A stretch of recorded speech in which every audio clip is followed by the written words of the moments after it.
Dingdong Dantes matapang na pinanagutan ng unang anak kay Lindsay De Vera.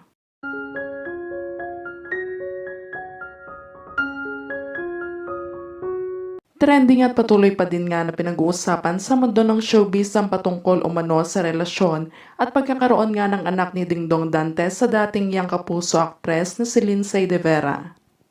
Sa pagkakaalam nga ng marami na pabalita noong taong 2021, pumutok ang speculation sa isang blind item ni Christopher Min na di umano'y isang pamilyadong kapuso aktor na nakabuntis ng kapwa umano niya katrabaho sa pelikula at nakatambal nito.